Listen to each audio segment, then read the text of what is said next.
the easy way to see your own value every introverted personal trainer needs. Hey, Sensei Sarah here with another incredible insights episode for every introverted personal trainer who wants to recognize your own value and feel confident in your ability to build your fitness business without having to pretend or over exaggerate. So let me tell you what I mean. This week's insights, number one, is it can be hard to find the needle in the haystack. Now, as an introverted personal trainer, you are a very capable person. Your ability to observe, absorb information, and process it to a logical conclusion is immense, which can make it really difficult to find the one thing that makes you unique and valuable to potential clients. But there's one mistake that I see over and over again, and it's trainers trying to find what they see as valuable, which for introverts who are their own harshest critic, it can be almost impossible. It's like looking for that needle in the haystack. But it's not about what you see as valuable. It's about how valuable your help is to other people. And an example of this was an experience I had a few years ago when I was out walking my dog. I saw a lady jogging down the street towards me, and she stopped a few yards in front of me, and she looked like she was just physically uncomfortable.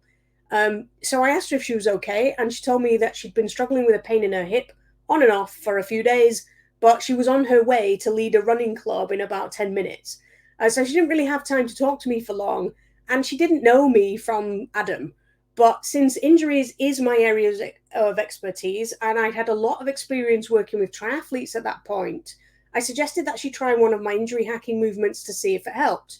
So we went through it together for a minute or so, and she was amazed at how simple and effective it was.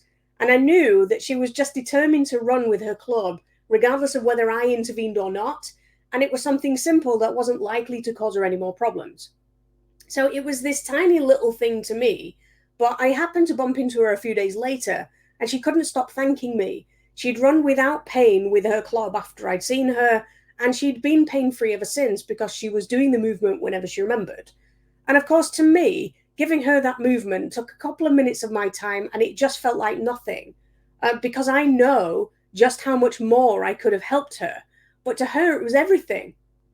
So insight number two is find the sound bites, right? So in my role as an avatar coach, I've helped entrepreneurs and business owners from all across the world in hugely differing areas of business to get laser focused on who it is that they are called to serve.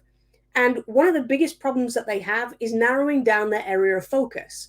And I know how that feels. I have been there myself, and it's way easier to see it in somebody else than it is to see it in yourself. And it's so hard because each of us, we have like this novel, this entire novel of our lives, complete with all the minute details running through our heads. And as introverts, it's particularly difficult because we live most of our lives in our heads anyway.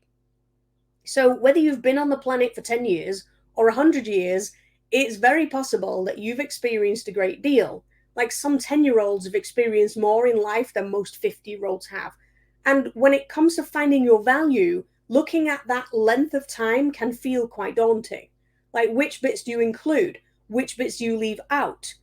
But a process that can make it much easier is to look for the sound bites. Which bits do you remember most? Which do you enjoy most? Which bits made you angry? And when you do this, it helps you to stop molding yourself to the situation and start choosing the situations that suit you best. And when it comes to fitness, I see introverts molding themselves to each individual client all the time. So I have a saying that I try to live by, and it's just because you can doesn't mean to say you should.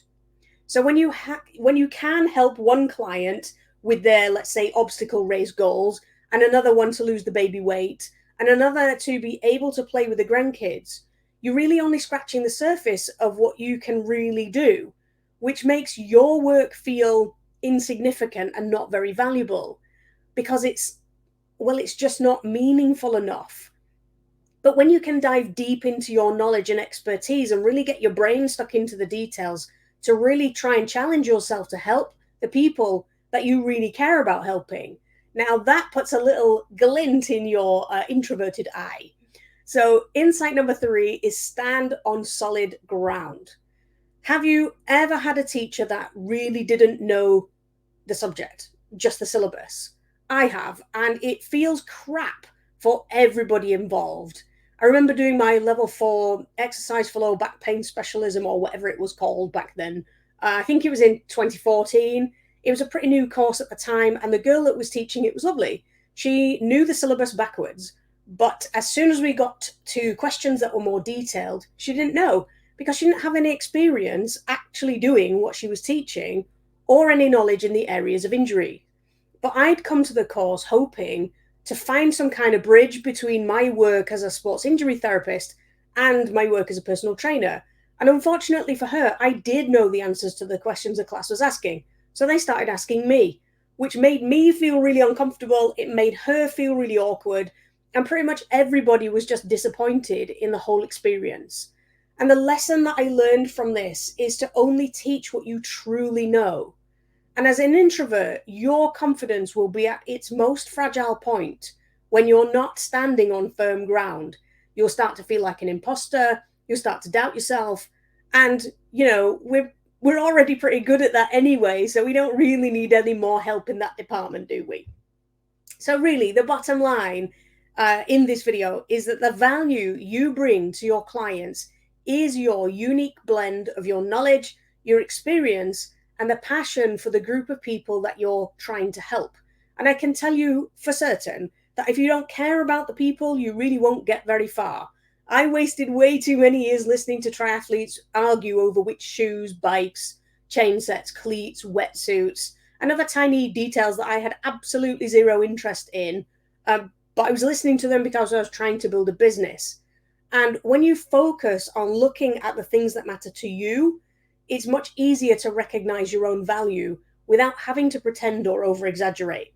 So if you could use a hand in turbocharging this process for you, let me invite you to check out my online training called the Client Attraction Shortcut for Introverted Personal Trainers. You can find it at kickasspt.com/attraction, and it will help you to quickly feel confident in the value you bring and your ability to build your fitness business.